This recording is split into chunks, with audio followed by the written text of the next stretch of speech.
Hoy nos encontramos a apreciar a la obra maestra, no solo del arte renacentista, sino de la historia del arte universal, que es propiamente la Piedad de Michelangelo Buonarroti. Aquí vemos cómo el artista capturó el momento que siguió el descendimiento de la cruz, cuando la Virgen toma en el regazo a su hijo, al cuerpo de su hijo muerto, antes que se ponga en la tumba. Esto es un momento muy dramático que el artista logró capturar de manera con gran maestría.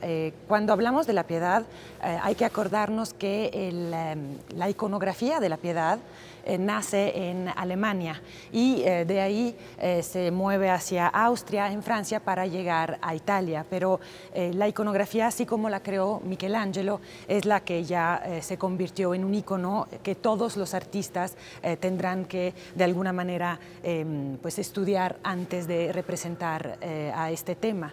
Michelangelo recibe el encargo cuando tenía poco más de 20 años. Quien le da el encargo fue el cardenal francés Villers, que era el embajador de Carlos VIII para la corte papal de Alejandro VI en Roma. De hecho, esto tenía que ser el monumento fúnebre para el cardenal en la capilla Petronella, que hoy ya no existe, pero la escultura en mármol se puede apreciar en el Vaticano. Hablamos de la versión en mármol porque es justamente en mármol que Michelangelo realiza la obra. Él se va a Carrara justamente para buscar el mejor mármol para empezar a esculpir esta obra que será emblemática en las etapas a seguir. Aquí tenemos a una versión en bronce. Hay que saber que se ha tratado por mucho tiempo de replicar la versión en mármol, pero la Iglesia, el Vaticano, siempre negaba la posible reproducción porque había todavía un gran margen de error. Entonces el Vaticano no autorizaba las reproducciones que se han tratado de hacer en bronce. Esta es la primera reproducción en bronce autorizada por el Vaticano porque tiene un margen de error muy pequeño. De hecho, se realizó a partir del yeso que se hizo a partir del mármol que está en el Vaticano, y de ahí se realizó la fundición en bronce. Hay tres versiones de esta, y la obra que hoy podemos apreciar aquí en Museo Soumaya es la única que está visible para el público. Entonces esto es muy importante, y aquí viendo esta podemos tener presente también la obra que Michelangelo realizó en mármol. Aquí tratamos de entender por qué esta obra es tan importante. Aquí vemos cómo Michelangelo representó un momento tan dramático, pero lo hizo a través de unas actitudes muy compuestas. Sobre todo si observamos el rostro de la Virgen y el de Cristo, vemos como la superficie del rostro de la Virgen es lisa, así como el cuerpo del Cristo, y justo la Virgen, que tiene en su regazo a Jesús, tiene una actitud muy humana.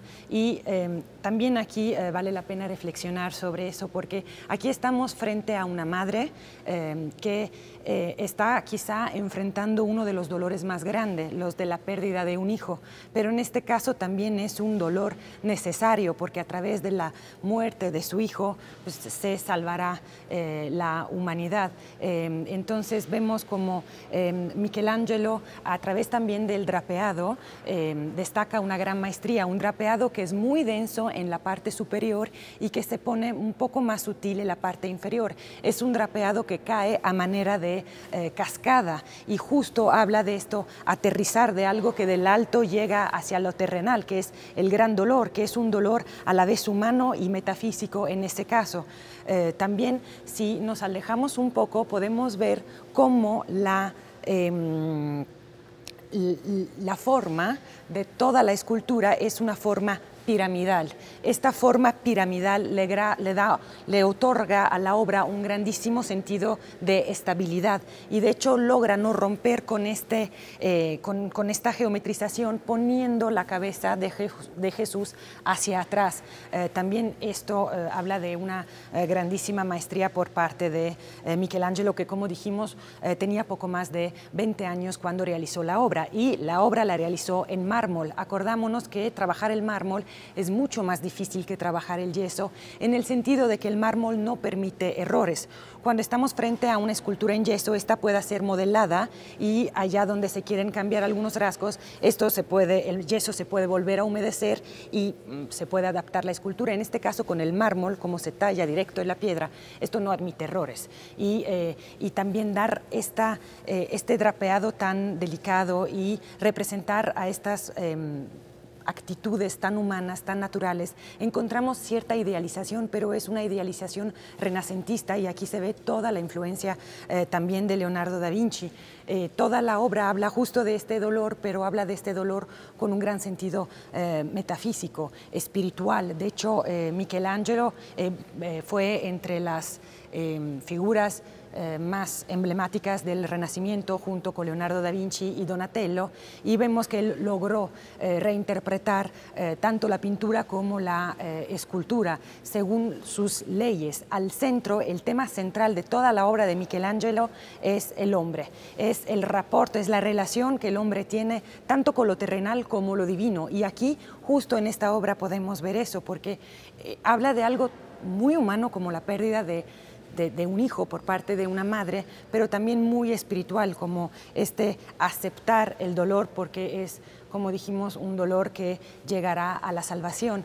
Si se fijan en lo que es la faja, aquí vemos la escrita Michelangelus Bonarotis Florem Facebat. Esto es la firma de Michelangelo. De hecho, se dice que esta es la única obra que Michelangelo llegó a firmar. Estaba tan orgulloso, tan satisfecho con esta escultura que llegó a firmarla. De hecho, él pudo de alguna manera disfrutar del éxito que esta obra tuvo justo cuando regresó en Florencia, porque ya lo aclamaban como un gran escultor, y aquí se puede ver perfectamente por qué se le considera uno de los personajes más emblemáticos de la historia renacentista.